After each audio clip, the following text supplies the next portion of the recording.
narito na naman tayo para sa isang napaka-sweet at nakakakilig na love story nila Kalingap Edu at Ate Viancy. Tulad mo ay aking makilala. Sa pagpapatuloy ng ating love story ay pagpapatuloy nga ito ng kanilang selebrasyon ng kanilang monthsary, at ito rin ay ang araw na sila ay pumunta noon sa Palawan para mag-celebrate kasama ang Kalingap team at iba pang mga love team ng Kalingap. Sa pagpapatuloy ng kanilang adventure sa Palawan ay kitang-kita natin kung gaano nag-enjoy si Kalingap Edu at si Viancy sa kanilang paglalakbay. Talaga namang solo nila ang kanilang kayak boat at sila ay naglibot-libot muna sa paligid ng isang island. Talaga naman dito nag-enjoy talaga sila dahil nagbanding sila ng dalawa lamang sila. Nagkulitan sila at nagpicture-picture para naman meron silang mga memories na itatago kapag sila ay umuwi na sa kanilang lugar. At ganito nga ang nangyari.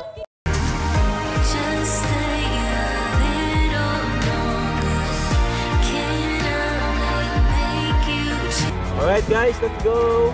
Oh, ano mo to? Mulay natin dapat. Sige daw, manalo mo. Sige naman ako. Sige naman ako.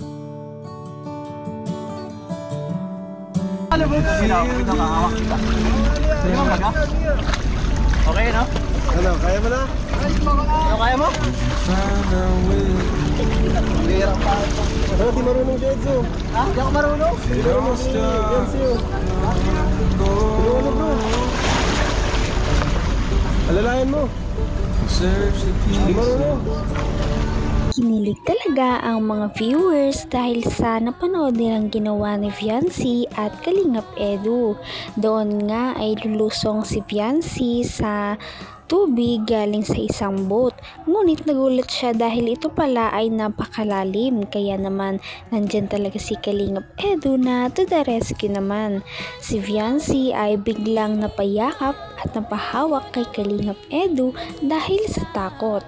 Talaga namang kinomfort naman siya ni Kalingap Edu at inalalayan muna bago makapagpatuloy si Viancy na lumangoy nang siya lamang mag-isa. Makikita natin kung gaano ka-caring talaga pala si Kalingap Edu para kay Viancy at hindi niya ito papabayaan na mapahamak. Nakakamangha din si Kalingap Edu dahil napakagaling niya palang lumangoy, kaya naman safe na safe si Viancy kapag si Kalingap Edu ang kasama. Ng puso. Ano, di marunong Jetsu? Ha? Di ako marunong? Di marunong si Jetsu. Marunong bro. Alalayan mo. Di marunong. Kapit ka sa lubid, Viancy, dyan o.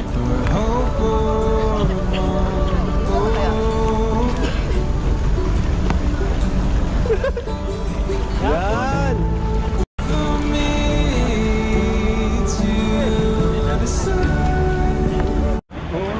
Alright, so... Grabe. Ano na bukakin natin, bro? Ha? Boodle fight daw? Boodle fight? Oo, boodle fight daw.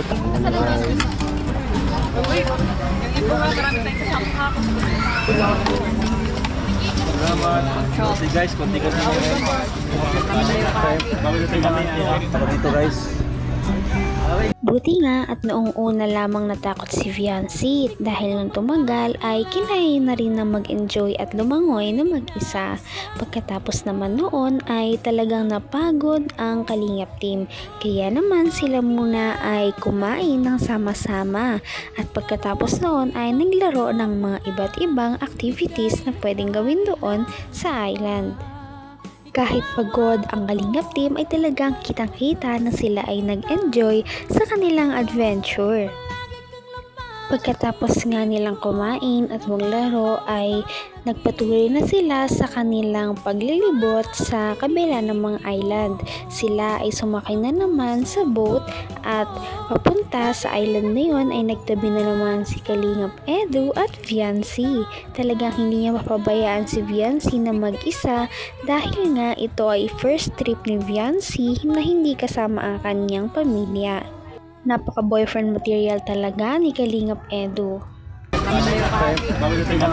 Tara dito guys.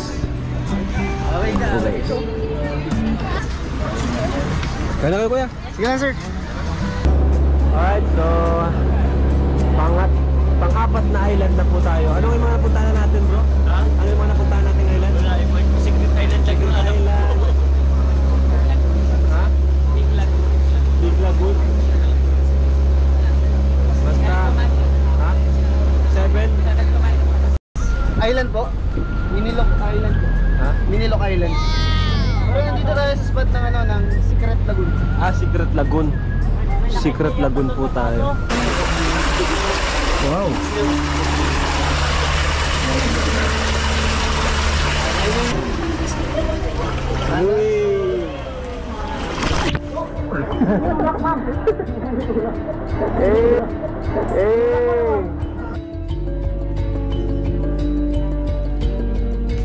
Grabe talaga ang pinuntahang island ng Kalingap team. Talaga namang ito ay napakaganda. Wala kang masasabing pangit dito. Kaya naman nag-enjoy ang Kalingap team at talagang nagpasalamat sila sa kanilang mga supporters. Dahil kung hindi daw dahil sa kanila ay walang mangyayaring ganun sa kanila ng mga blessings at hindi yon mangyayari sa mga buhay nila. Talagang isa ito sa mga unforgettable experience na naranasan ni Kalingap Edu at Fiancé at ganun na rin ang Kalingap team. Sana nga ay magpatuloy at dumami pa ang kanilang mga adventures na kagaya nito dahil talagang nag-e-enjoy ang lahat na manood.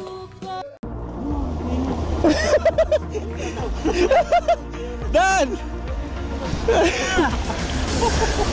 Si Dan lap trip, di nakakaabante. Pero si Dan di nakakaabante kanina.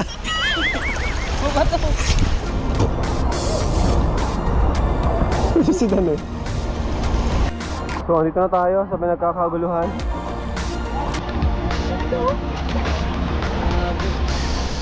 May bato dyan.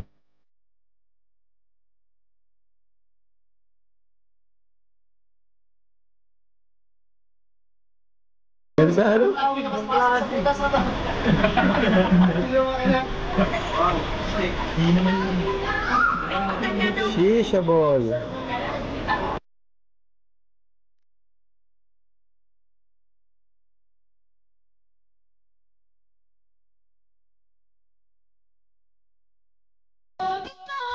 Napaka-big time talaga ng place na yon dahil hindi lamang ang Kalingap team ang pumunta doon, kundi napakadami at iba't ibang uri ng mga turista ang makita doon.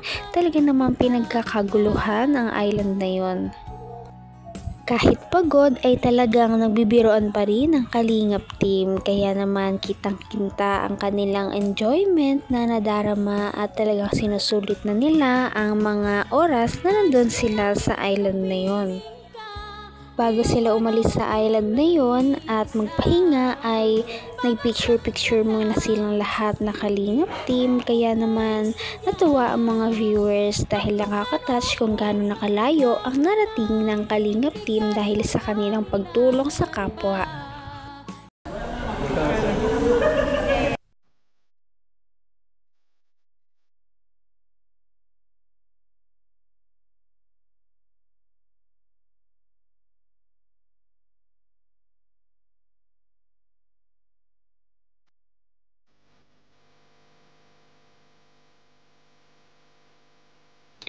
Nagulat naman ang mga fans ni Kalingap Edu at Fiancé dahil sa pasilip na video na sila ay magkasandal sa isa't isa dahil dala na rin siguro ng pagod dahil sa buong araw ng paglilibot sa Palawan. Kaya naman hindi rin natin masisisi kung bakit sila ganon. Ngunit parang may tinatago na nga ba ang dalawa dahil sila ay napaka-close na talaga at parang sila na. Pero hindi natin yan masasabi, kaya naman abangan natin ang mga susunod na mangyayari sa dalawang ito at makukumpirma na ba sa susunod na video kung sila ba ay may progress at talagang magiging sila na ba o wala talagang tsansa. Abangan natin ang celebration ng kanilang monthsary sa susunod na video. Kaya naman, sana ipatuloy natin silang suportahan at mahalin si Viancy, si Kalingap Edu at ang Kalingap team. Yun lamang at maraming salamat sa panonood. Abangan natin kung magkakatuluyan ba talaga si Kalingap Edu at Viancy. Hanggang sa muli. Bye! Ngayon'y abot